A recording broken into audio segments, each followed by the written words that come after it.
is that we wrote it off when I was there in 1957. We wrote them off again. My books are coming in, but I think we'll get started. Okay, that's fine. It's a real pushing pull. Should be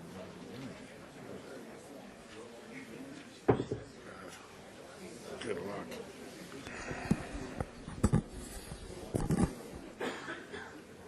Okay, I think we'll get started. Ladies and gentlemen, dear guests, my name is Christian Osterman. I direct the History and Public Policy project here at the Woodrow Wilson International Center for Scholars, and I'd like to welcome you to the Wilson Center. The Woodrow Wilson International Center for Scholars is, as many of you may know, the official U.S. memorial to President Woodrow Wilson. It is also, as an institute for advanced studies in the humanities and social sciences, the center tries to bridge the world of ideas and the world of policy. It tries to facilitate dialogue between the scholarly and the public policy community here in Washington.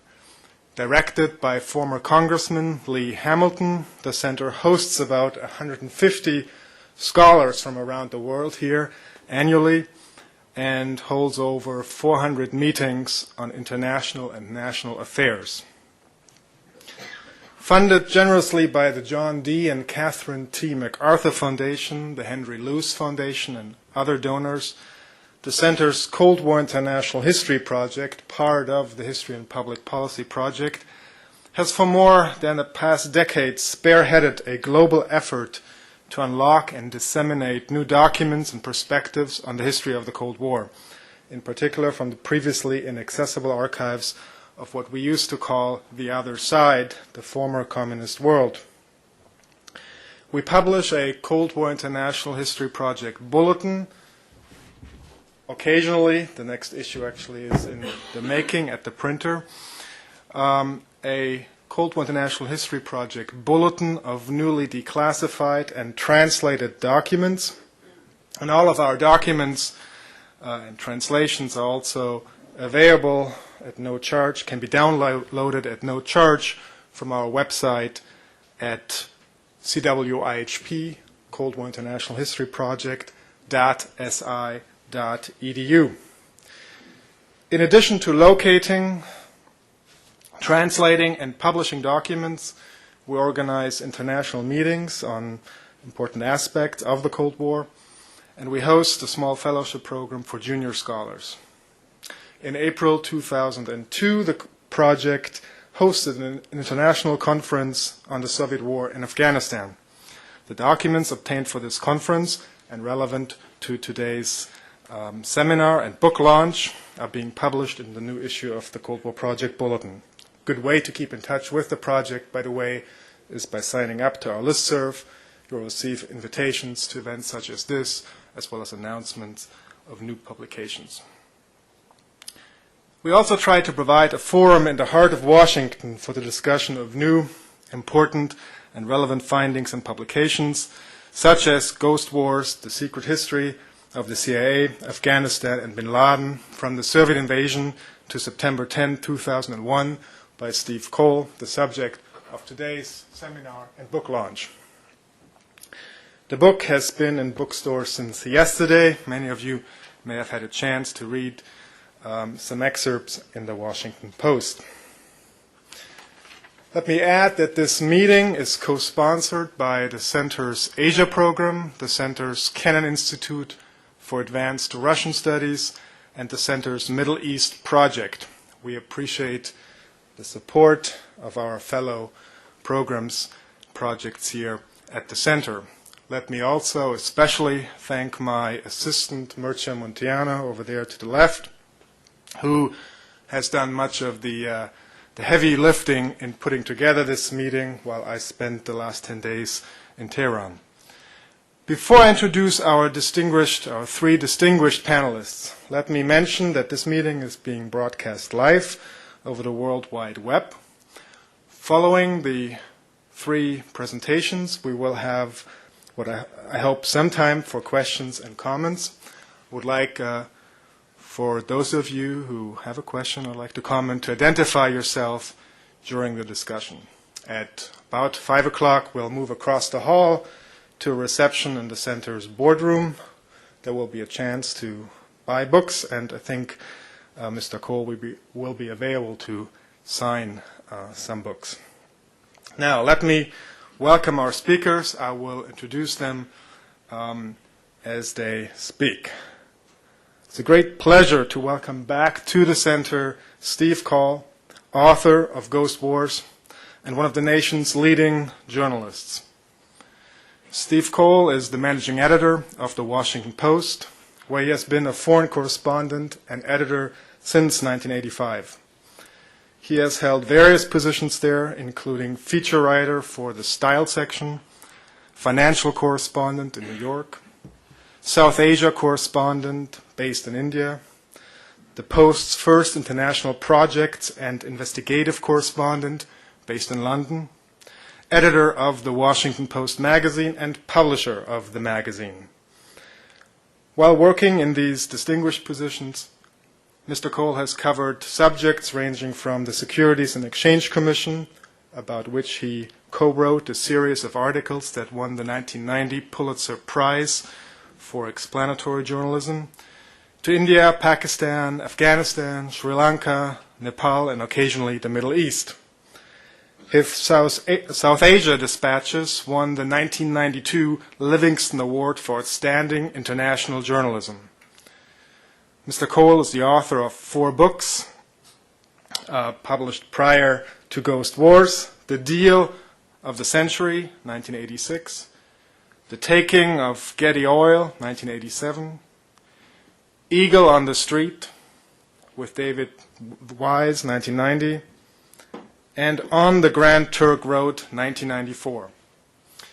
Delighted to say that Steve participated in our April 2002 conference on the Soviet war in Afghanistan, which I just mentioned, and we're absolutely delighted to welcome him back to the center, this time for launching his very own new book, Ghost Wars. Steve, let me congratulate you on this extraordinary achievement and turn the mic over to you.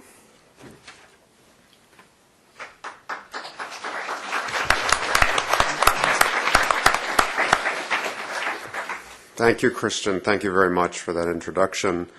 Thank you for organizing this event, which promises to be a lot of fun.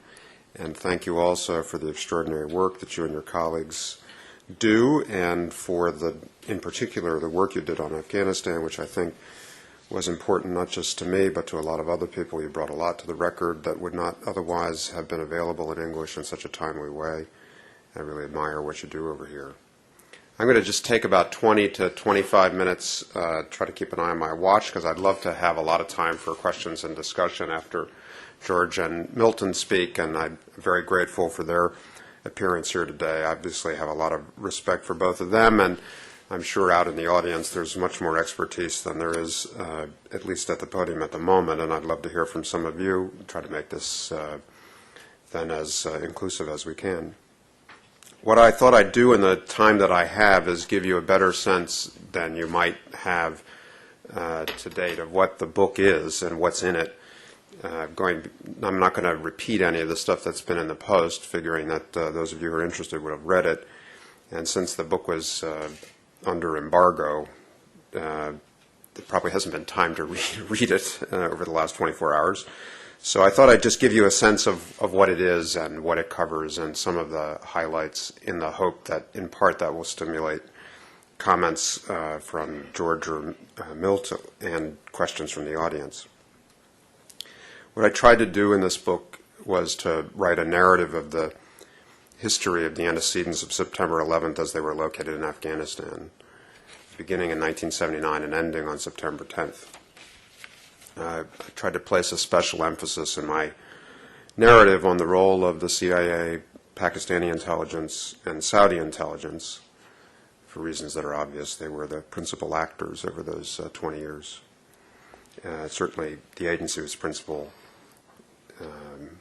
focus of American policy for patches of that time. The book's based mainly on about 200 interviews with American, Afghan, Pakistani, and Saudi participants in the events it attempts to describe. I also traveled to Afghanistan, Pakistan, and Saudi Arabia in the course of the research. I also tried to draw on as many documentary sources as I could locate, private memoirs, private records. But I was aware throughout of basic limitation that I was talking about with Milton, which is that there, for a lot of this history, there are no documents. There are never going to be documents, realistically. And certainly there are investigators in Washington with subpoena power who may obtain some of these documents and selectively publish them.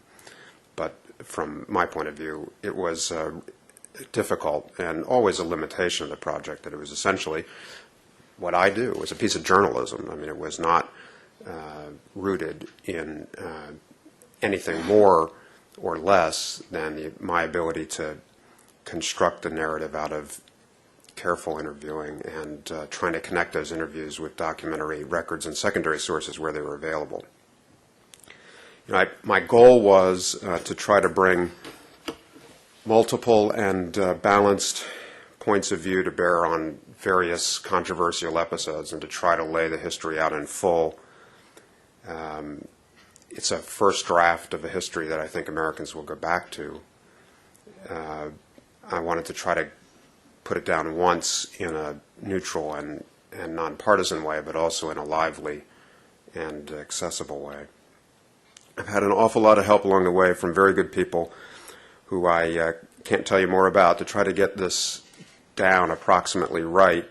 It was slow going in a lot of ways, and I was aware all along that because of my heavy reliance on interviews without access to anything like a full archive of classified materials, I know that I've made at least some, probably more than some, mistakes of fact and interpretation. It's inevitable. I'm just not sure what the mistakes are yet. We'll figure that out, I'm sure, over the next few months. So what's the story that I'm trying to tell here? The book's 3 parts, roughly in equal proportion, outline what I think is properly read as a 3-chapter history of American engagements in Afghanistan as they connect to the events of September 11th. The first section is about the period of the anti-Soviet jihad from 1979 until 1989, during which the United States collaborated with Pakistani and Saudi intelligence to aid the Afghan mujahideen battling Soviet occupying forces. The second phase of this history, at least as I see it, covers the years roughly from 1989. The Soviets pulled out across the bridge in February of 1989, and it runs until roughly late 1997, early 1998. In very broad terms, this is a story of American retreat from Afghanistan, the rise of the Taliban, the full radicalization of bin Laden himself, the maturation of al-Qaeda into a terrorist organization with a global agenda, gradual breakdown, or certainly the erosion of common cause among the CIA, ISI, and Saudi intelligence. And the third and final part, which is the part that sort of appeared in highlighted form in the paper, sort of covers the period from the spring of 1998 until September 10th. And it focuses on the return of CIA covert action and very active intelligence collection in Afghanistan, this time with a mandate to capture, disrupt, or kill bin Laden and some of his lieutenants. So I thought what I'd do with my time is give you at least a few highlights and subjects and themes from each of these 3 parts that you don't know about already, in the hope that, again, they maybe stimulate your questions. In the 1980s, this is something I wonder I'd be interested in both of the commentators on. I became fascinated by the relationship between Saudi intelligence and bin Laden himself. As the book describes, I think pretty transparently, I, in the course of my reporting, went to Saudi Arabia, and I met 2 of Prince Turki al-Faisal's chief aides during this period, the chief of staff to Saudi intelligence, a fellow named Ahmed Badib, and his brother Saeed Badib, who ran the equivalent of their director of intelligence, and talked to them about their relationship with bin Laden during the 80s. And From these interviews, which were on the record, and they also included the only other interview that I think Ahmed Badib has ever given, to my knowledge anyways, an interview in Arabic they gave to a Lebanese television station. He gave me a cassette tape of it. I had it translated. He describes a much fuller sense of his relationship, of their relationship with bin Laden in the mid-'80s than at least I had ever sort of had before. Badib came from the same part of the world as the bin Ladens. He was actually a teacher of Osama bin Laden at some stage of bin Laden's education. I don't think it was at university, but he was a pupil. And then Badib worked with Prince Turki Al Faisal on the frontier, Pakistan and Afghanistan, running sort of Saudi unilateral operations, if you want to call them that. They were a lot of charity work and support for various factions, Sayyaf and others. And Badib describes a relationship with bin Laden that was pretty close to operational, in the sense that bin Laden seemed to build specific things that the Saudis wanted built for reasons that were known to them, I guess, in the early to mid-'80s. And as I understand the sort of broad relationship between the United States and Saudi intelligence during this period, it was not an operational relationship. There was no liaison on the ground in Pakistan. It was a check-writing relationship. The deal was that whatever covert funds the United States Congress allocated in a given year, we went out to Saudi Arabia and told the king or whoever was available, and they wrote a check to match the amount. And then we managed that separately from them in partnership with ISI. But the Saudis, nonetheless, of course, had their own agenda on the ground, separate from that check-writing agenda. And this is the world that Badib and bin Laden moved in the mid-1980s. And there's much more mystery than certainty about it, but there's a kind of a sense of it coming into focus through some of this material that intrigued me. It explains how bin Laden built up his own relationships inside ISI's Afghan bureau, because he was out there where they were building these medical facilities and depots and other things that he later brought the cameras to see in the late 1980s. And it explains sort of a continuity of his relationships that leads to his role training guerrillas for Kashmir and other theaters in collaboration with the Pakistanis a little bit later, early 90s or so. The other big issue here, and there's quite a lot about it in the book, and Milton lived through it. He has his own articulate points of view about it, which are well expressed in his memoir, which I've also relied on as an important source. Which is the whole subject of CIA-Pakistani collaboration, particularly during the late 80s, when it gets really complicated. And I'd be interested in his views about what he now sort of emphasizes looking back on that. Obviously, our agendas were, sort of diverging as the years went by, and they particularly diverged after 1989, but they were beginning to sort of start to unravel toward the end of his tour, and that's a place where a lot of the sort of independent Pakistani Islamist agenda starts to express itself in ways that later become quite menacing, I think. So that's the first phase. The second phase of the book describes this very complicated but I think really important period between the time of the Soviet withdrawal and the emergence of bin Laden as quite an active and open aspirant to Sunni Islamic militant leadership, or however you choose to describe it. And it's a chronicle of sort of American eyesight, American withdrawal, American policy during this time. And it's also about the rise of the Taliban. Ahmed Rashid has told the story quite well from a Pakistani point of view, and also done some very useful journalism about American policy. But I've tried to go from the American side, a couple of other layers down. And is a really interesting period between 1994 and 1996 before the Taliban take Kabul, as they are defining themselves, as they are rising, and as the Pakistani establishment is trying to decide what to do about them. And you'll see in the book an on-the-record lengthy interview quoted a number of times with Benazir Bhutto describing her recollections of her then private debates with ISI and the Army about whether or not to work with the Taliban and whether or not to build them up. And it's really quite fascinating because, of course, Hekmatyar was still their client. He was a discredited, fading client in these years, but he was their guy. And there were lots of people, I think, or there were certainly some officers in the Afghan Bureau who felt that it was in Pakistan's interest to stay with Hekmatyar. But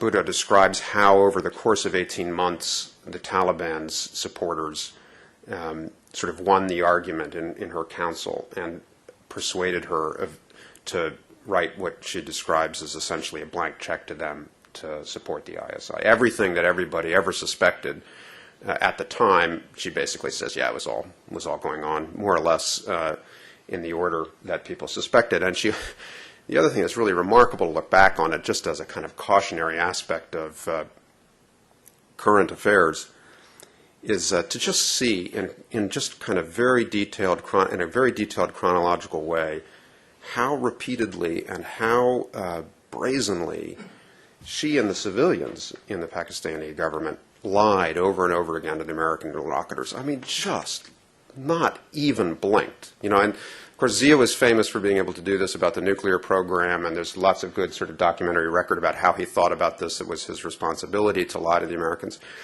And but it didn't matter whether it was senators coming out to lunch in Islamabad or assistant secretaries of state in Washington, or it didn't matter the forum, even speeches to Congress.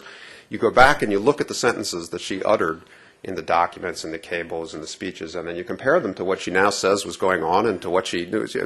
It's really remarkable. Not sort of shocking. It's sort of, I mean, you don't want to kind of, it's that kind of Casablanca shock to discover that Benazir was lying about this stuff, but it's very sort of vivid. So as to the Americans, we were out of it by the mid-90s. We saw no interests in Afghanistan. We had adopted Benazir's agenda. We were sort of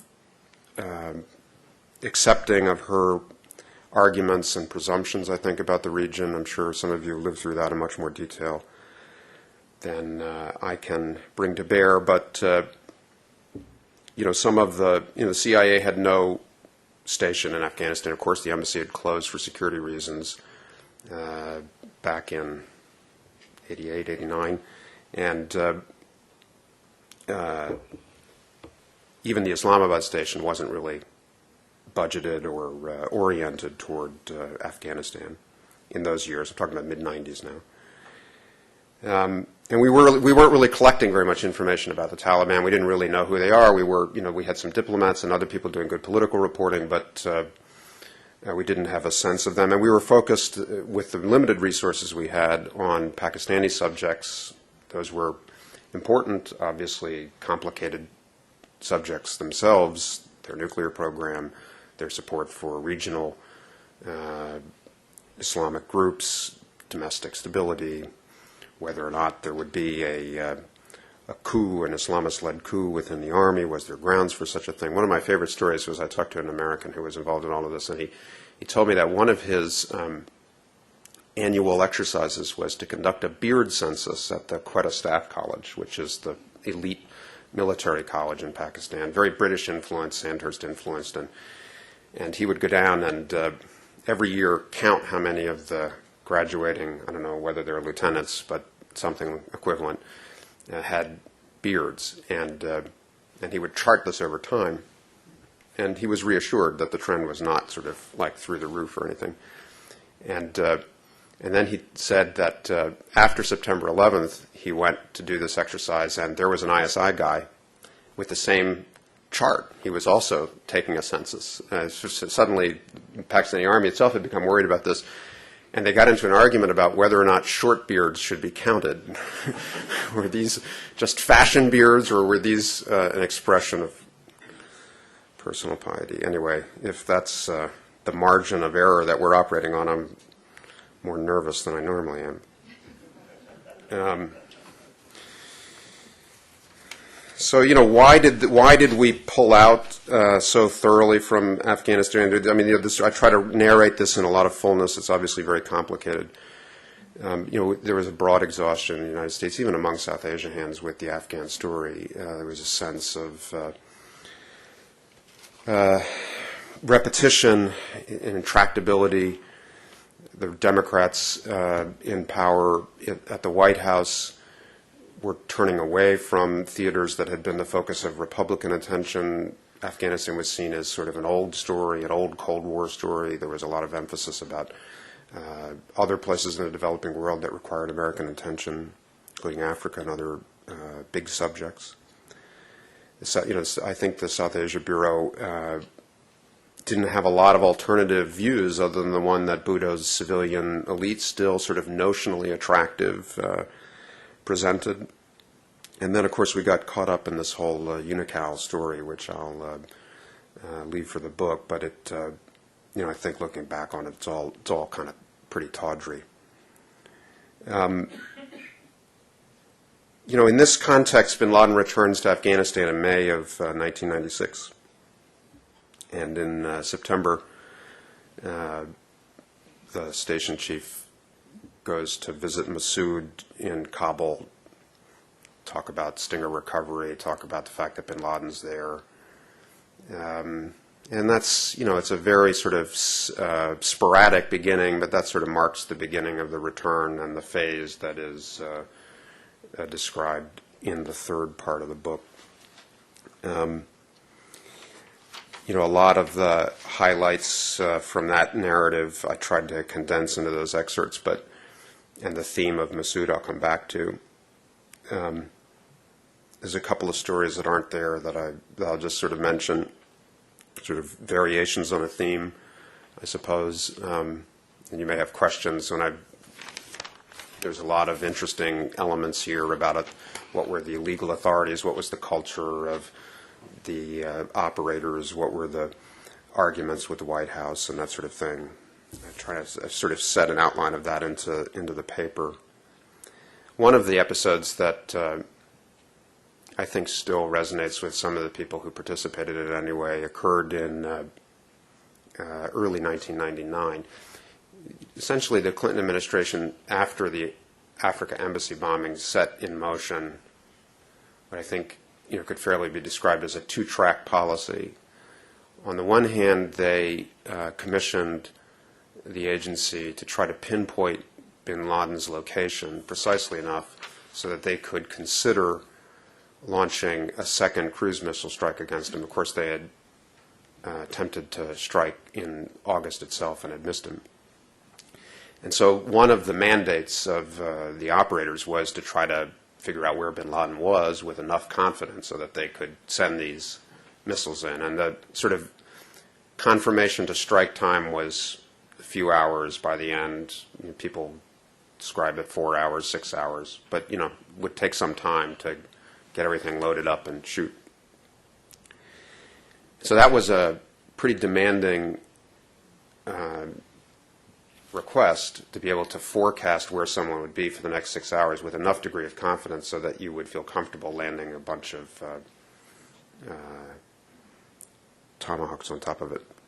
And then the second element was operations or liaisons or plans that would potentially lead to bin Laden's capture, perhaps his arrest for trial in federal court in New York, or perhaps his death in the course of an arrest attempt. There was a lot of evolution and debate about this track, but it was going on almost in parallel with the other track. And all these things are so compartmented, it's not always clear who knew what about everybody else's stuff. But that's basically the portrait when this episode occurs. And so this is now someplace between Christmas of '98 and March 1 of '99. I I feel dead certain that it's in that zone. I think it's basically the first 6 or 8 weeks of '99. Somebody out there may have the documents. I'd love to see them. And this group of paid agents who are tasked to follow bin Laden around as best they can, among other things, pick up that he's going into the desert in southern Afghanistan to hunt for bustard by falcon. Bin Laden grew up in this kind of bustard hunting tradition, I guess, and he had made contact with some of the Pakistani and Afghan radical parties around Kandahar even earlier through these bustard hunting expeditions, which were really quite formidably built up and very elaborate, involving C-130s going in with big tents full of refrigerators and generators, and people really, this is not just wandering. And so he goes out apparently on one of these hunting expeditions, and he's tracked into the desert, and the agents report back and say, we've got a fix on him. It's definitely him. They've set up in this stationary camp. There's some sort of an airstrip there. Station puts up overhead. They look down and they see by, I think this is a pretty authoritative account that they pick up a tail number on the transport plane, and they figure out that it's belongs to the United Arab Emirates.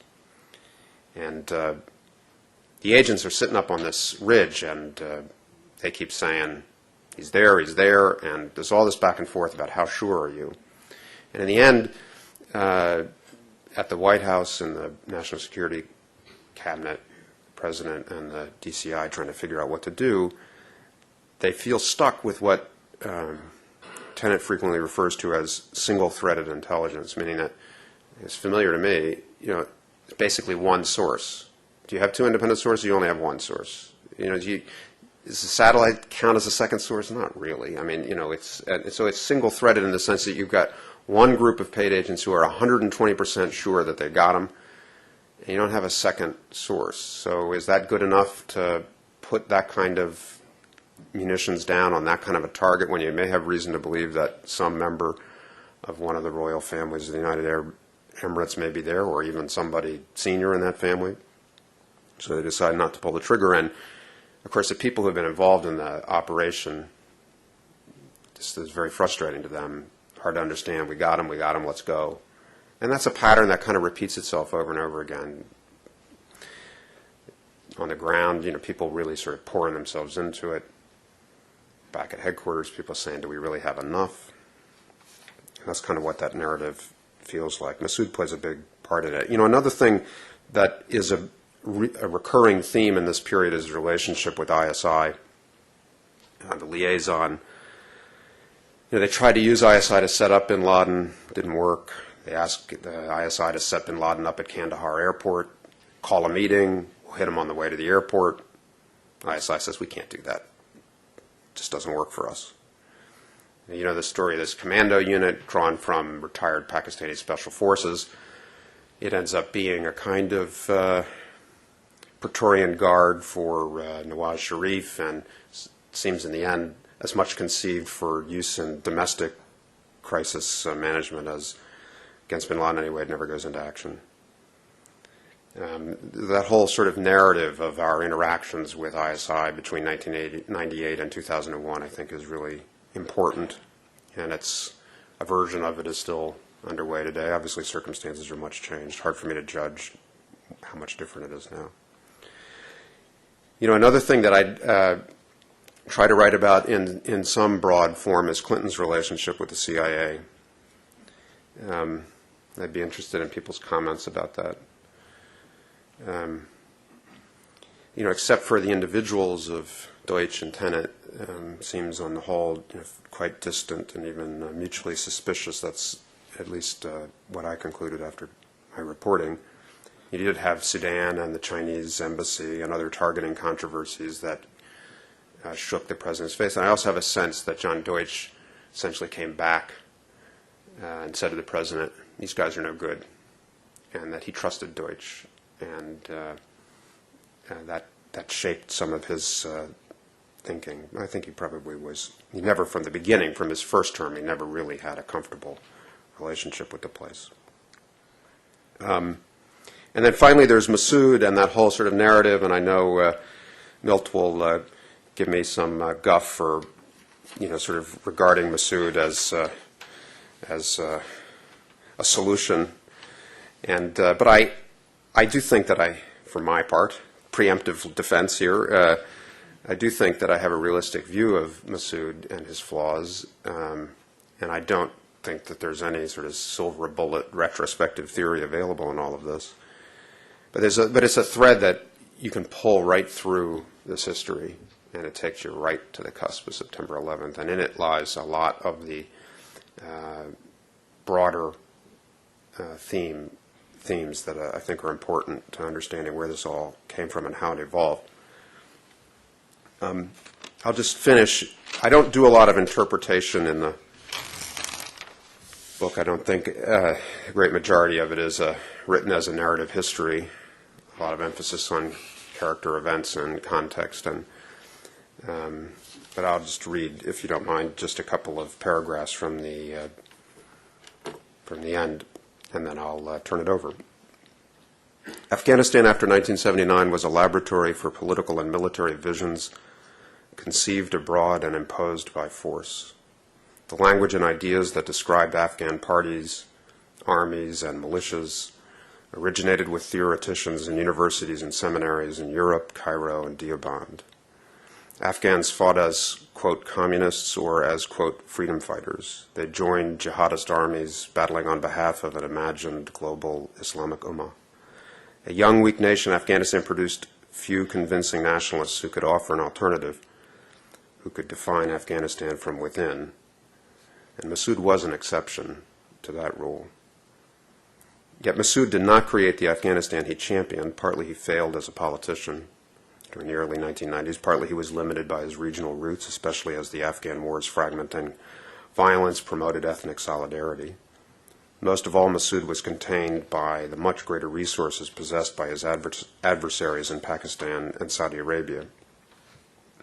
At the end of his life, and I think it's in the late 90s that he's the most interesting sort of figure in this story, as he fought the Taliban and al-Qaeda, he saw the potential to recover his nationalist vision of Afghanistan through an alliance with the United States.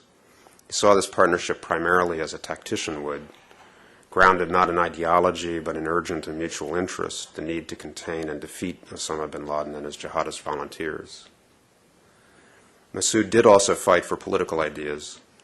He was not a Democrat in an American or European sense, although conceivably he could have become one in a peaceful post-war era.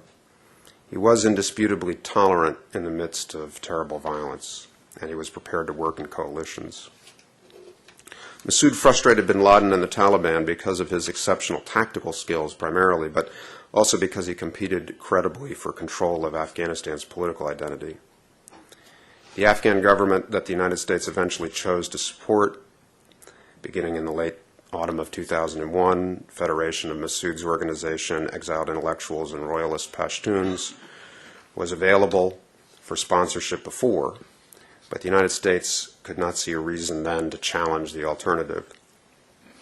Instead, as the 1990s unfolded, first out of indifference, then with misgivings, and finally in a state of frustrated inertia, the United States endorsed year after year the Afghan programs of its two sullen, complex, and sometimes vital allies, Pakistan and Saudi Arabia.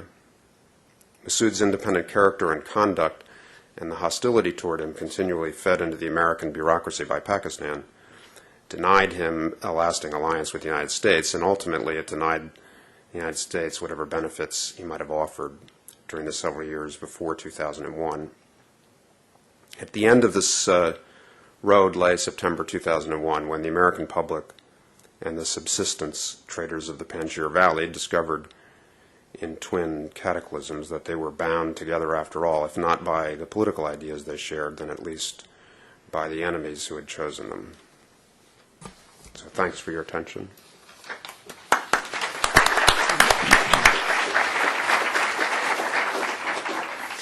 Thank you, Steve. As Many of you know, as a scholarly institution, we like to not just host your run-of-the-mill book launch, but try to bring additional, broader perspectives into the discussion. So we have the great fortune today to have as commentators two veterans of the Ghost Wars, Milt Bearden and George Cave, who are not only renowned experts on the Middle East and South Asia, but whose lives, as mentioned, intersected with some of the events covered by Steve's book. They will start off our discussion today.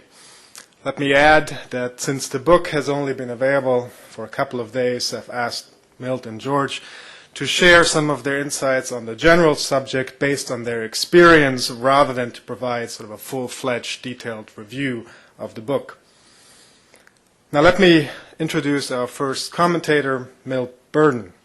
Milt Bearden retired from the Central Intelligence Agency in 1994 after 30 years in the CIA's clandestine services. He rose through the ranks to become one of the CIA's most senior officers and one of the most highly decorated operations officers in its senior service. Mr. Bearden is the co-author of The Main Enemy, the inside story of the CIA's final showdown with the KGB, published last year, and The Black Tulip, a novel of war in Afghanistan. He is also a frequent contributor to the op-ed pages of the New York Times, LA Times, Wall Street Journal, and so forth. For his service in the CIA, Mr. Bearden was awarded the agency's highest decoration, the Distinguished Intelligence Medal, as well as other commendation and awards. Milt, I'm delighted you can be here with us today. The floor is yours. You're welcome to stay at the desk if you like. So, thank you, Christian. And thanks again for the work that you do here. Some of the documentation that has become available through Christian's operation and through Tom Blanton's operation, National Security Archives, on Afghanistan is among the best that is anywhere in the world. Most of it happens to be Russian, translated into English rather than American documentation.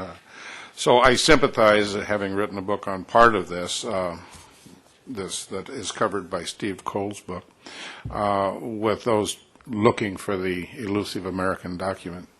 I also would point out that the publishing world is among the strangest of all. I see my lovely publicist from Random House kind of tucked back there in the back, but they've done something here that's even different. I haven't had time to even do what you do in Washington with a new book, is to rush to the back and find your name and then read that part. So I can't comment on anything other than what Steve has told us in his remarks. But I know Steve well enough to sense that this is probably a very important work that goes through that whole episode. I find that there are many dynamics that have just happened too fast for us all that we'll need to understand as people labor on to put them down on paper. One can only sympathize with Steve as he tried to sort out the U.S.-Pakistani relationship, and that's as vital today as it was at all the points along the timeline that are covered in this book and that are covered in the whole story of South Asia. That relationship alone has been rocky. I've always likened it to that perennial Charlie Brown strip where Lucy's holding the football. And Charlie's going to do, he says, one more time, I'll try this. And you're going to hold it right. And she says yes. And then he runs up to kick it. She moves the football back and Charlie's leg comes out of joint again every year since we were all youngsters. When I say that about U.S.-Pac relations, somebody usually jumps up kind of angrily and says, well, who's Lucy and who's Charlie Brown? I think at least the Pakistanis believe that we're Lucy, and that is part of the whole thing, which brings in these wonderful recollections, I'm sure, that are in here about Muhammad Zia-ul-Haq lying to us. Goodness gracious, yes.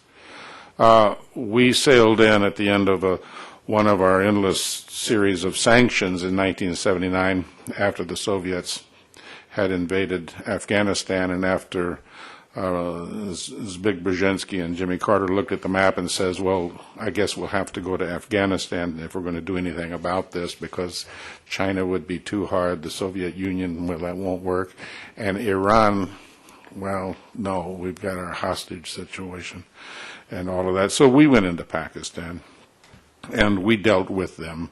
They thought, Zia probably, he thought that by the time I got into the show in Afghanistan in 1985 that probably we'd be around for the long haul. He said that he figured Ronald Reagan and Bill Casey would serve him well enough.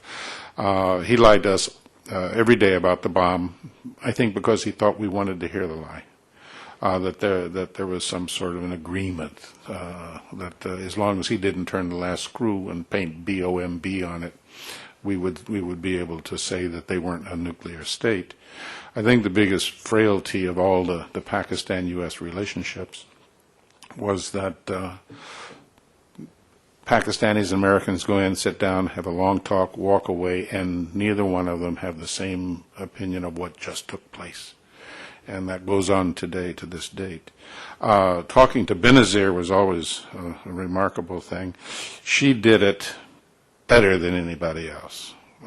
She was that good because we loved to love her. Our Congress loved to love her. She was a pretty lady. She'd gone to Harvard. She was from Oxford. She just, there was almost nothing that was wrong, except we never understood who Benazir was either. And I think maybe that Steve will bring some new light to that. Now, what I might comment on is, in that first part of the book, the U.S.-Pakistani relationship did indeed begun undergoing a significant change in 1988, excuse me. That change was prompted by signing the Geneva Accords. And then the distrust came in. The U.S. and the Soviets had signed an agreement in Geneva which rushes this Afghan thing to a conclusion. The Soviets would leave with a front-loaded withdrawal and be out in 18 months. And in fact, out in a year. And in fact, they stuck to it. The next thing that happened was our ammunition dump outside of Rawalpindi blew up, and they didn't know whether the Indians did it. They always love to have that happen. Or I did it. Or the KGB and I did it. Because we'd signed in Geneva, and we were now working together, and we were getting ready to screw them. By August of that same year, the next thing that happened was a C-130 with the president of Pakistan, the American ambassador, a wonderful American brigadier general by the name of Herb Wassam, and a whole bunch of Zia's generals, brigadiers, and colonels went down under strange circumstances. To the point that they believed, first you have to look around and see, who was not on the plane. Guess who? So after they went through the Indian thing, and the ISI Director General of that time was Hamid Gul, and we had this bizarre conversation. He said, the Indians did it. And I said, we've been looking at this as hard as we can, and we don't see any evidence of that at all. And he said, Mr. Milton, you don't get it. The Indians are very clever. They don't leave evidence. So that's the proof that it was them. And I said, you're going to have to work on that with me. But he did get over that. He finally decided the Indians didn't do it. He decided I'd done it because we had we'd had enough of Zia, and we had to get him out of the way. So that's the kind of mindset we dealt with. But the Pakistanis, in many ways, were right. They probably figured that we would not linger too long before we slipped out on the fire escape and slipped on our trousers and kind of shinnied down the ladder to get out of there after the Soviets pulled out on the 15th of February, 1989. Now, before I hand this down the way here, let me comment on Massoud. I probably don't disagree with what will come out on Massoud here. I will give you a description of Ahmed Shah. Massoud was possibly the only senior Afghan commander who had a chance at being a natural statesman whose interests in Afghanistan could go beyond his own clan, tribe, or region. Now, I didn't say that. That was given to me when I was researching my book in Moscow, and General Leonid Shebarshin, who was the KGB general in charge of getting Mikhail Gorbachev out of Afghanistan, told me, he said, the only guy that had a way of becoming a statesman was Massoud. I also learned during the research with both National Security Archives and Christian operation that while we were very kind to Massoud personally, the CIA, we took care of him, and I think that has come out in some of the news accounts of this. I signed off on $200,000 a month to Ahmed Shah, just to get beyond the nastiness that he had with the Pakistanis. His own party leader, Rabbani, was very well taken care of, but he himself didn't share much with Massoud. And the reality was that Massoud saw earlier than anybody in the great game revisited that the Soviets were actually going to leave. By 1987, I'm absolutely convinced that he said, they're going out. I'm not going to spend any more time on this war, which he didn't. I would say that by the middle part of 87, he stopped fighting the Soviets. You will all remember, or we'll cover in here, that he'd made a truce with them before in the early 80s.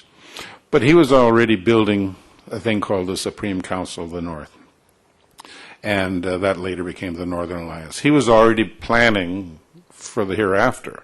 Well, that didn't do me much good as somebody trying to get Ahmed Shah to do something up around the Salang Tunnel or to do something up around Mazar-e-Sharif operationally. So I just gave up on him and figured that he was up to something else. That doesn't mean that he isn't exactly what perhaps Steve thinks he was, one of the most important characters. He just wasn't worth a nickel to me. And my job was just one simple, straightforward job. Do whatever it takes to get the Soviets across the Oxus River. End of story. I wasn't there to try to get the Methodists or the Lutherans or anybody to take over in Kabul. It was just to get in and get the Soviets out, and that was it. And I think that was probably the most unencumbered mission that I could have had. But Massoud will never be more diminished. I think he will have survived anything I've ever said or written, and I think that Steve's cut of that part of the history here will probably be very, very useful. I'm delighted, in closing, I'm delighted to see that Steve has got this out there. It's a hugely complex period. It is complicated immensely by American politics, as alluded to by Steve, but not overly so.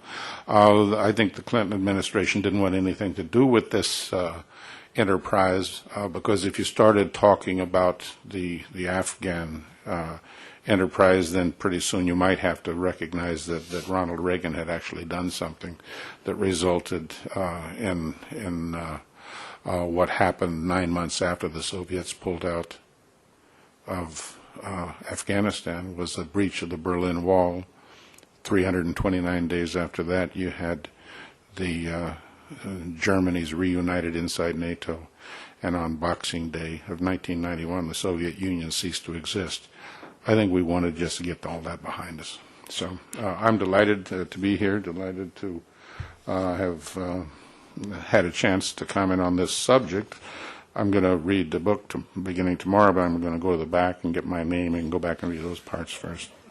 I usually want to see if I'm paunchy or big-boned or what, how they do that. Yeah. Big boned, I think. Thank you very much, Milt. Our second commentator is also a distinguished intelligence veteran, George W. Cave. George enlisted in the Army in 1947 after studying cryptanalysis and later Farsi at the Army Language School in 1949. He was assigned to the Armed Forces Security Agency, which in 1952 became known as the National Security Agency.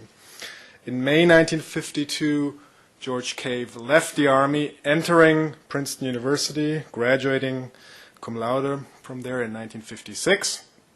The year he began with the Central Intelligence Agency and spent extensive time as a CIA officer in the Middle East. He returned to CIA headquarters in June of 1976 and served as Deputy Chief of the Near East Division, later as Deputy Chief of the Policy Coordination Staff.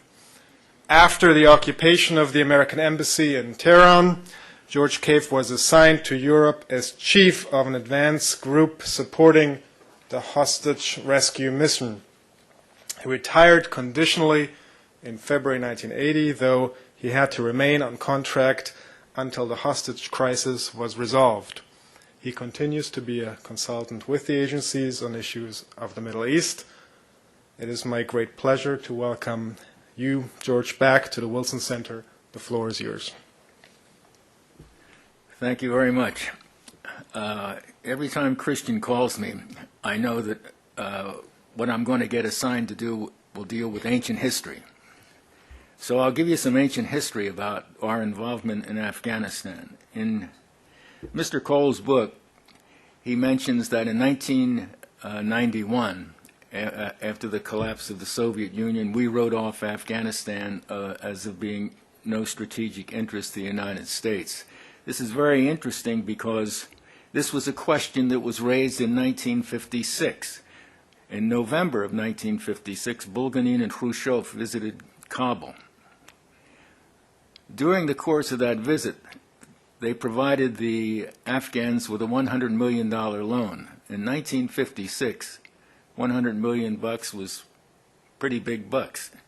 And there was a great deal of concern in Washington. Herbert Hoover Jr. was Under Secretary of State, and he called Allen Dulles and said that he wanted him to beef up the Kabul station and find out just what the Soviets were up to.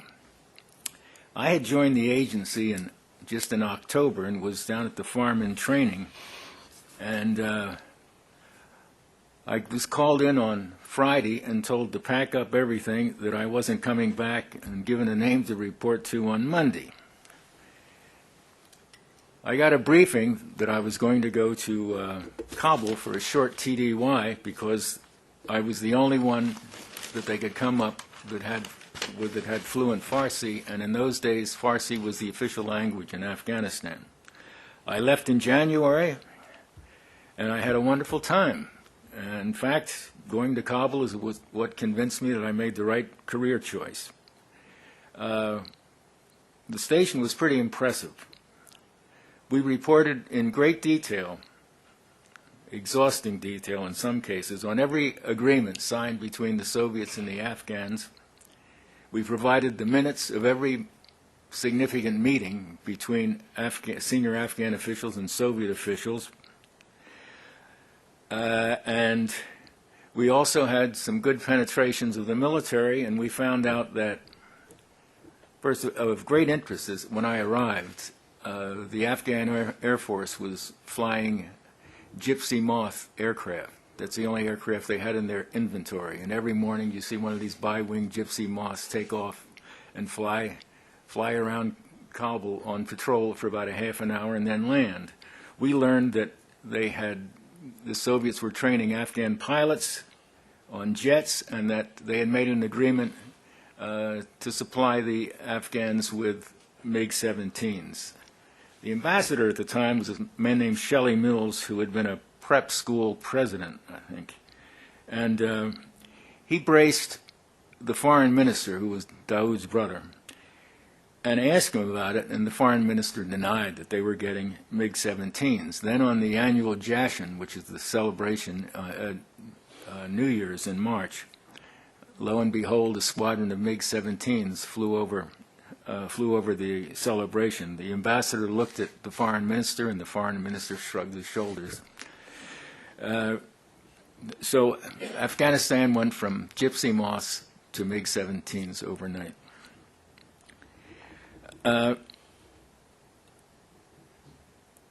In May of 1956, based on requests by Eisenhower to the intelligence community to determine what strategic interest Afghanistan was the United States, with the sub-question, if it is subsumed within the Soviet Union, is of any worry to us? This was answered by saying that there's absolutely no strategic reason for us to be worried about Afghanistan. That came out at the end of May, and fortunately for me, because I was still in Afghanistan at the end of, I came back in June. Now, when I arrived in Afghanistan, this is very interesting, the big issue was Greater Pakhtunistan.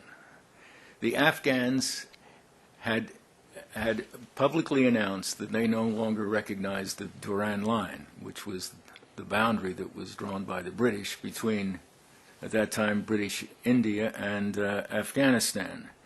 And they were calling for the unification of all Pathans.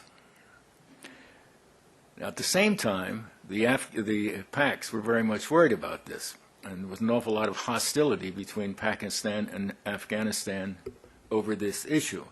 One of the most interesting things to me in this, the whole war with the Soviets and particularly Pakistani ISI's relationship with the Taliban, these are the same guys they were worried about back in 1956 and 57, and now they're in bed with them. It's one of the things I've never been able to understand. Now, when the Soviets invaded, most of us that were old Middle Eastern hands wondered why. One of the things that concerned me, weren't they worried about what effects this was going to have on their position in Muslim states? Also, they apparently, at the time they invaded, weren't concerned about our reaction, which makes me wonder just how good their political coverage, the KGB's political coverage, was of what was going on in the United States and what our policy might be. Now, when the war started, when the Soviets invaded, I was involved with the Afghan war for about a year and a half. In his book, Mr. Cole mentions Abdul Haq, who was one of the leaders. We brought him out of Afghanistan, and I and a couple of other people took him to one of our secret locations, and we spent a week debriefing him. And what we wanted to do was find out everything that he had learned up to that date and what it was we could provide him in the way of help. It was very interesting for me. And also, we had a long discussion, just what's your biggest problem? And of course he said landmines. Even late in the book, it was still landmines, even though they had some Chinese equipment for for rooting up landmines. So we gave him some training and spent a lot of time with him about a whole day with him on landmines. We didn't have much time with him. He was only with us for about 8 days. And the other thing, at this time we had not yet begun providing the Mujahideen with overhead. So I asked them, when you're casing a Soviet installation, what do you use for photography? And he says, oh, well, we we use color photography. And he says, it has one drawback. And I said, what was that? I said, we have to send it to Peshawar to get developed. So I said, well, why do you use color photography? Well, because we like to have the colors and everything when we're examining the pictures and the target. And I said, look, why don't you get yourself a Hasselblad 88 millimeter camera and get the finest grain film you can. You can, I know from experience, you can read a license plate off of a negative of those things at 700 meters. And he's, really, he was very much impressed. And also, you can immediately develop these things in place. So presumably, we got him some help on photography. Also, at that time, I managed to recruit a couple pretty good penetrations. Unfortunately, at that time, as Milt knows full well, the half-life of agents recruited in Afghanistan wasn't very long. One of the guys was a senior officer in internal security in the Ministry of Interior, and the other one was one of Gulbuddin Hekmatyar's principal financial supporters and one of his advisors. The last time I saw him, he had come out, and he told me he was going to Termeh, as the Gulbuddin wanted him there, and that's the last time. We never saw him. I never heard of him. I don't know what happened to him. The other guy, the penetration of the Ministry of Interior, was executed in 1980. And I went on to other things in early 1981. So that was my experience with Afghanistan. Now, one other thing I'd like to mention. During Iran-Contra, one of the beliefs when the planes were burned at Desert One, one of the beliefs that was, and one of the rumors as it was spreading around Tehran, is that it was not a rescue mission. The rescue mission was just a cover. What the United States was doing in secret with Iran was using the eastern desert as a staging area to supply arms to the Afghan Mujahideen. And the Soviets had decided to stop it and launched missiles at Desert One, and that was what caused the fiasco. Now, actually there was some truth to this, because during Iran-Contra, one of the things that the Iranians brought up with me was, look, why are you doing everything through Pakistan? We know for a fact, one of the guys I was dealing with, spending a lot of time in Afghanistan talking to the Mujahideen, we know for a fact that the Paks aren't playing honest with you. Why don't you do it with us? I guarantee you, whatever goes through it, it'll get to where it's going. We declined the invitation, but I was always interested in that. And one of the two, I was dealing with the Revolutionary Guards, and one of them told me that they had managed to get 10 of our Stingers that we were dispersing in Afghanistan. The two guys I dealt with have done very well, incidentally. One's ambassador, the Iranian ambassador in Peking, and the other one is a deputy in the Majlis. That's all I have to say. If there's any questions, I'll be glad to try and answer them afterwards. Thank you very much, and thank very much for the invitation, Christian. Thank you very much, George. We have a little bit of time for discussion. I know Steve might want to respond to some of the comments, but why don't we start taking a few questions over here. If you could please identify yourself before speaking. Thank you. I'm Dr. Chris Harmon from Marine Corps University. The question's for Steve Cole. Milt Bearden has written that U.S. aid went to the Afghans and we worked with ISI, that we did not work with bin Laden and other Arab volunteers from outside. Based on your work, do you agree with that? Yes, I see no evidence of direct contact between the United States and bin Laden. Certainly not official contact. Bin Laden, I think, surfaces to my understanding, in agency reporting out of Islamabad, late 80s.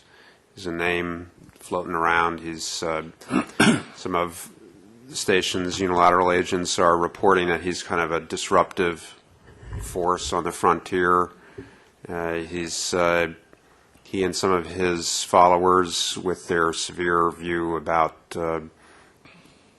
Islamic cultural traditions such as the decoration of graves, are desecrating burial sites, hassling other Afghan factions, engaging in intramural combat. So he surfaces, I think, first in that reporting. There's a really interesting passage, if you're familiar with the details of that period, that follows this initial surfacing that really covers the period sort of 1990, 1991, where bin Laden surfaces again in agent reporting as a source of funding and collaboration with kind of a radical double coup agenda that is developing around Ahmadiyar. One, to collaborate with this former Afghan Communist Defense Minister Shahnawaz Tanai to overthrow Najibullah and install Ahmadiyar in Kabul. And at the same time, there is an effort underway to displace Benazir Bhutto, who was prime minister in her first term at that time. And there's reporting apparently suggesting that bin Laden was around the edges of providing money for both of these things, that people were calling him, asking for help. And it's very interesting because there have been some other accounts that have attributed that activity to sort of formal Saudi intelligence. I think this period where his relationship with them is beginning to unravel, but the full nature of it, I think, is unclear. But that's what I understand to be the case. I knew his uncle well, but I never met him.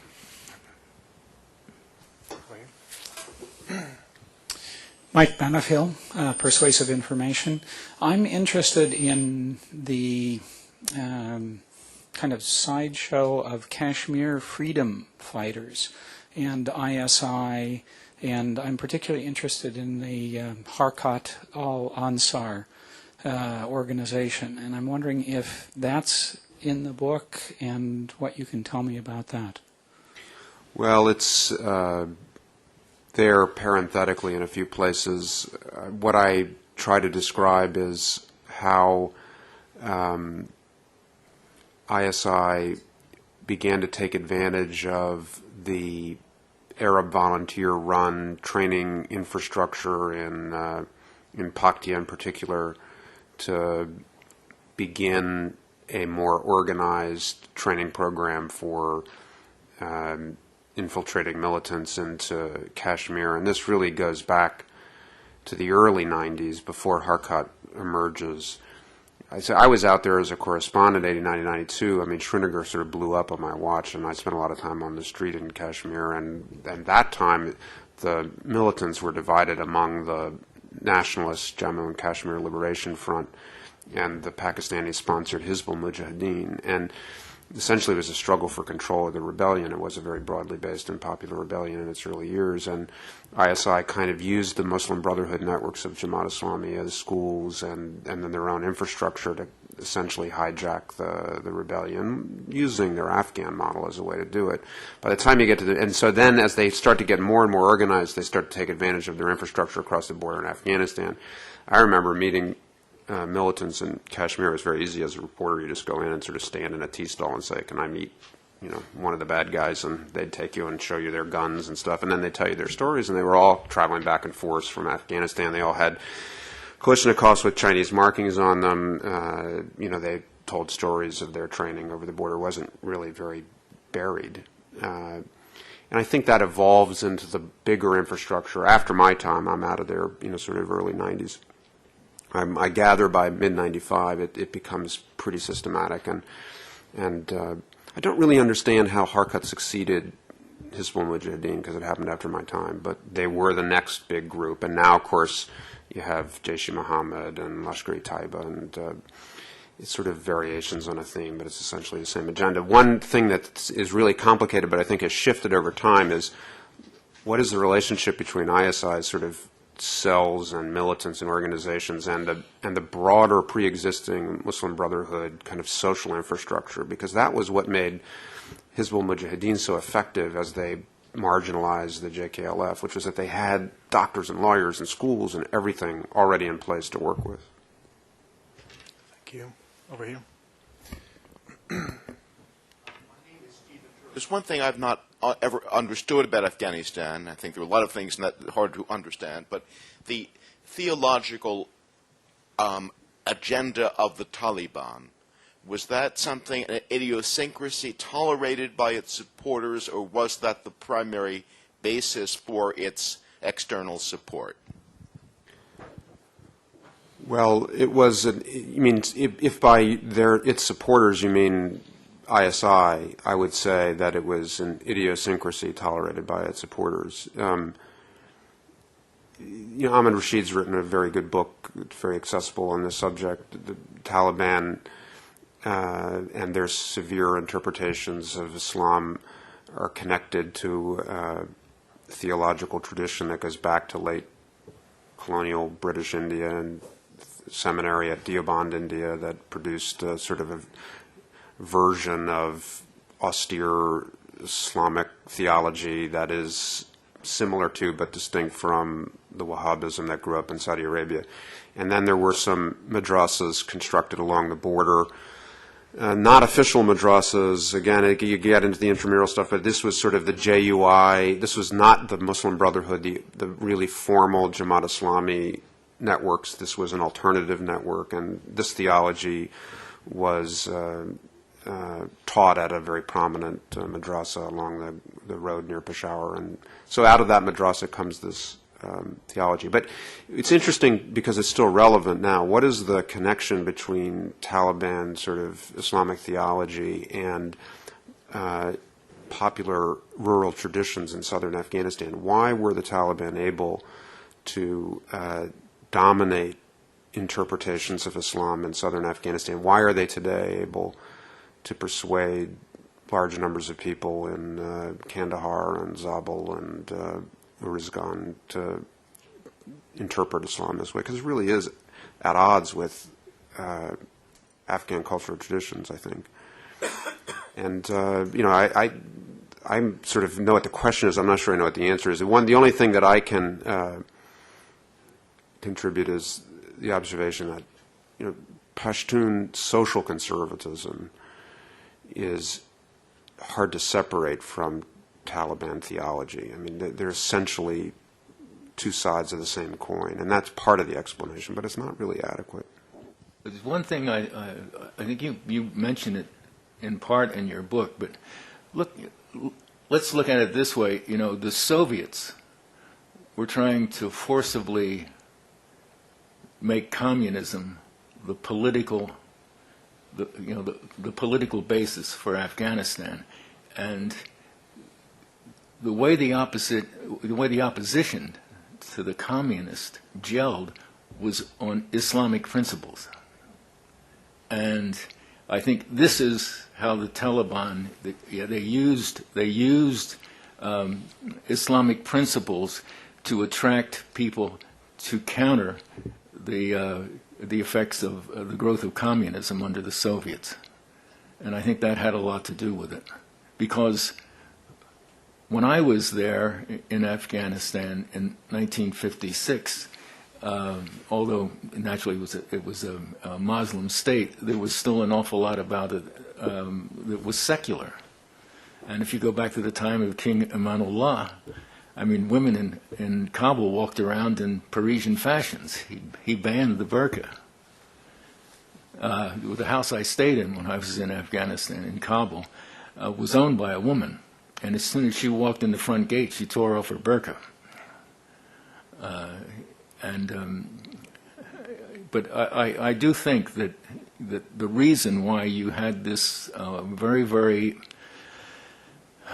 vital Islamic movement is because it was perceived by the leaders who opposed the communization of Afghanistan as being the way to go about confronting it. On the bright side, the only the only good jokes ever in Afghanistan are jokes about mullahs. So I don't know how they manage that. Yeah, the Iranians, the Iranian peasants have a great saying about mullahs, and it's "Jibashun ta nadare," which means basically their pockets have no bottoms. Yes, gentleman in the red.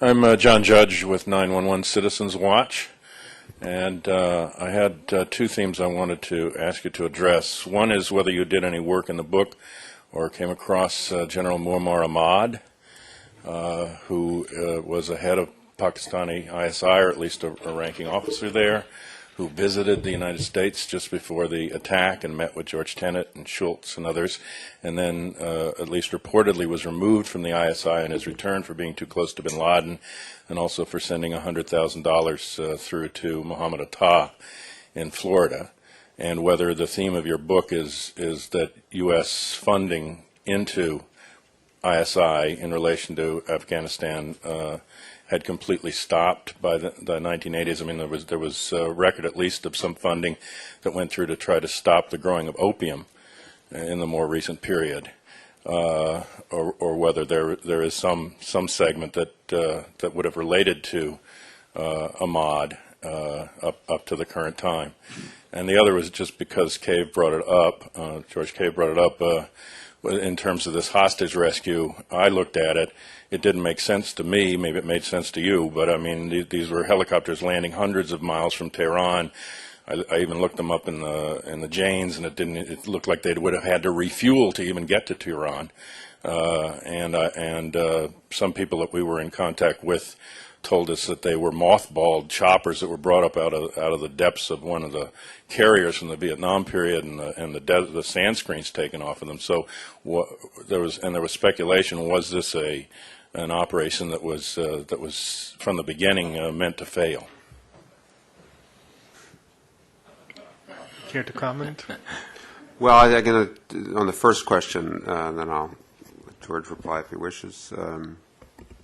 Mahmoud Ahmed was the Director General of ISI from the months after the coup d'etat that brought Musharraf to power until, as you point out, the fall of 2001. And yes, the book does describe in some detail American dealings with him, which were generally unhappy. The one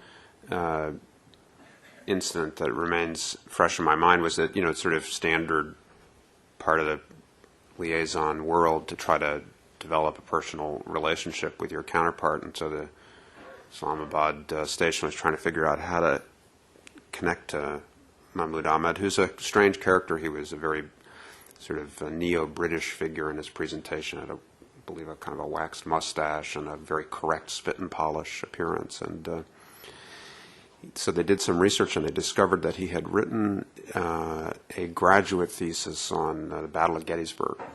And so when he first came to the United States on a liaison visit, they got someone from Carlisle to take him on a walking tour of Gettysburg, and they wandered around, and he had a very animated, wonderful day. And they came back thinking, okay, we've got a beginning here. We can start to work with this guy, and maybe we'll turn this whole problem about getting after bin Laden and Al-Qaeda around. And he went back and just kind of shut the whole thing down, and as I understand it, was the most distant and difficult partner that they'd had, even in a series of quite distant and difficult partners.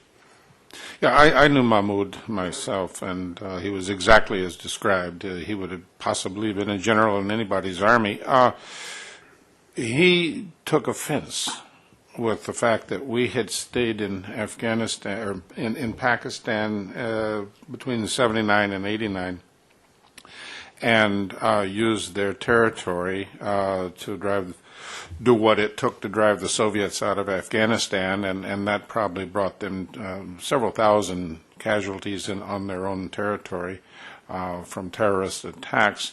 And then the Soviets had hardly gone before the chargé d'affaires at the American embassy went over and delivered a note that says, by the way, tag, you're sanctioned, there'll be no more military-to-military contact. The F-16s you think you bought, you won't get. And they said, okay, give us our money back. And we said, well, that doesn't work either. You don't get the money back either. And bam, bam, bam, bam, down the line. And he was a student of the U.S. He knew quite a bit about where we came from, and he knew how we went through and built ourselves as a nation. And he's, in a very eloquent way, had made clear to me at one point that he didn't think we were living up to our potential. Now, you can argue either way. The connections of the $100,000 in Muhammad Atta. Never heard that. I've heard it. It's out there and it's around, and I think it's just, it's out there, and Elvis is out there, and everything else is out there. Yeah. Thank I suppose they did, yeah. But I don't think it's ever gotten any legs, but I mean, maybe you can help that, yeah. It'd be interesting if true.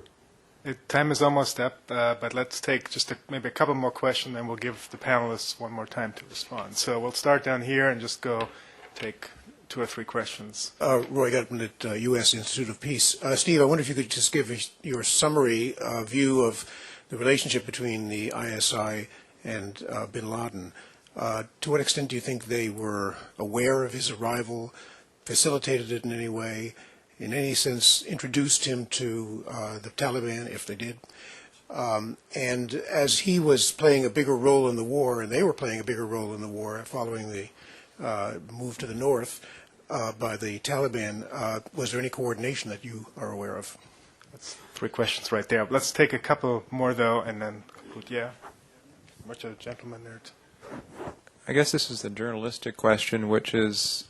Could you please I'm sorry? Identify yourself? Oh, I'm sorry. My name is Ben Furshine, and I have sort of a journalistic question, which is, with the exception of occasional articles you see in the Post that talk about opium poppies or warlords, generally the coverage of Afghanistan is pretty positive, and the coverage of Iraq and the U.S. presence is pretty negative, and I'm wondering if you can speculate as to why that is and if that's accurate. Question all the way in the back, and then this one, and right here, and that's got to be it then. I'm Bill Sammy with Radio Free Europe. My question is mainly for Mr. Cave and Mr. Bearden. What was the extent of opium poppy cultivation in Afghanistan back in the 50s when you first went there? Was it considered an issue at all? And the second thing is for Mr. Bearden. How extensive was the role of opium and opium poppy cultivation in funding the Mujahideen movement? And yes, I realize, of course, that you were tasked with getting the Soviets out of the country and not counter narcotics, so I understand that, but I'm just curious. Thank you. And final question. Michael Rhodes, work at the National Archives.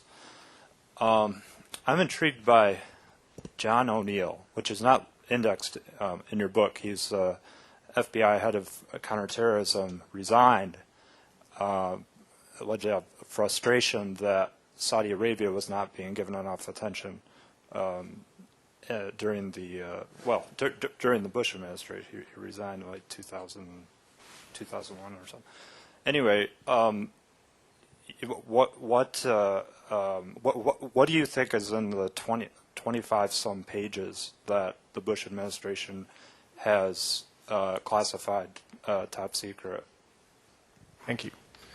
We'll start with Steve. Go back to the beginning. The questions you asked, Roy, are very important ones. I can't claim to have answered them in a definitive way.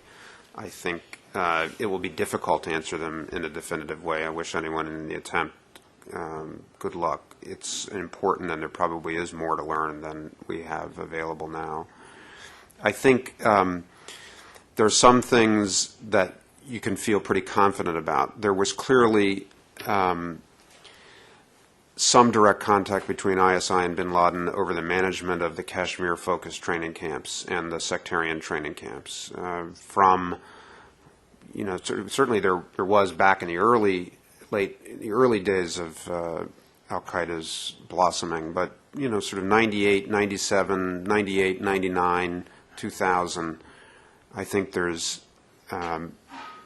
multiple accounts of a kind of an infrastructure management relationship. And I don't mean sort of every day, but somebody comes out, looks at the camp, some money, maybe some subsidies, there's trucking issues, there are bus issues. Al-Qaeda is commanding some of the Pakistani volunteers were being put into the field against Massoud's forces. It's a lot of infrastructure and coordination.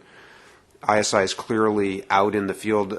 By one account, I think American intelligence was reporting in the late 90s, I forget the number now, I've got it in the book, it's like 8 or 10 or 12 ISI stations on the ground in Afghanistan, and Taliban governed Afghanistan. So there's a pretty substantial ISI infrastructure backing Taliban drives toward the north, and Al-Qaeda is an important part of those drives, and they're also a locus of training for Kashmir, so there's coordination at that level. It's very interesting to think about how did this all evolve, particularly, I do write about bin Laden's arrival in Afghanistan in May of 1996, and Kathy Gannon, extraordinary Associated Press journalist who's covered the country for a long time, probably did the only really credible right then and there reporting about what was actually happening that I'm aware of. And basically, one thing that's clear is that bin Laden didn't go to the Taliban-controlled territory. He went to the territory that was then controlled by his old ISI-sponsored allies from the earlier period.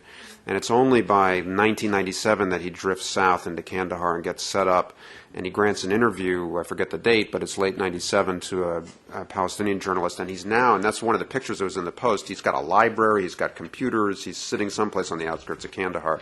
It's hard to imagine he made that transition without ISI support, but I'm inferring that. Very quickly on the Iraq-Afghan coverage, hard to generalize for me, probably best done in a different setting, but I think both stories are in a very different phase, and we certainly don't have a policy about these things. We just send reporters out and ask them to cover the stories that they think matter most in the moment. You guys want to talk about opium? And let me add one quick comment on ISI. I can't imagine any intelligence service that is as good as that. The reputation of ISI is not a sparrow flies nor a leaf falls that ISI didn't either know about it or make it happen. They were between okay and not okay as an intelligence service, probably pretty competent because they all came from the Army. But there has been a very busy effort to make them into something that they simply are not. Surely they were tasked with the Taliban and trying to make something happen for them during this period that Steve is covering in his book. But no intelligence service in the explored universe is as capable as the myth of ISI. On the later years, the Poppy thing, it was there the whole time of the Soviet war. There's nobody during the Soviet occupation who was able to deal with it. It was down probably much lower than its production is now. The DEA had a very large effort in Pakistan trying to get some things going across the border, which were being limited by what they could do by Washington, because these would get into the covert action areas of going in and actually running military operations to basically destroy labs, not poppy fields. So not much was done there, and also the Pakistanis at that time thought it was an American or a European problem. This was just as the Pakistani population was becoming addicted. And that happened by, I think, the early 90s. All of a sudden they looked up and everybody smoking number 3 heroin. And so they had a huge problem themselves. But now today we're at 3,600 tons, which means that the warlords probably don't need this mythological $4.2 billion that was pledged in Tokyo and never delivered. And that's a huge, huge amount of money on a yearly basis, and it's almost critical mass, and I think it will affect how things play out there. I don't know about George on the 50s. In the 50s, when I was there, the production of opium was limited, mainly because the population was limited back then, and they had no external markets. And Iran was, in those days, was growing its own opium, and as a result, there was nothing, no pressing need for the Afghans to grow much more than they needed for internal consumption. This changed when the Shah began his crackdown on opium, and by the time I left Tehran in 1976, it was really beginning to be a serious problem because smuggling from Afghanistan into Iran. And that of course, gave impetus to the cultivation of more opium in Afghanistan. Thank you. Well, with that, let me congratulate Steve to a phenomenal major achievement. Let me thank our panelists, all three of them, for fascinating and stimulating presentations. Let me thank you for your insights and comments, and invite you over to the boardroom for some wine and cheese and perhaps book signing. Thank you. Yeah. After I read your book, I wanted to call you because you might need a film call from Beirut. Sure you did. Yeah.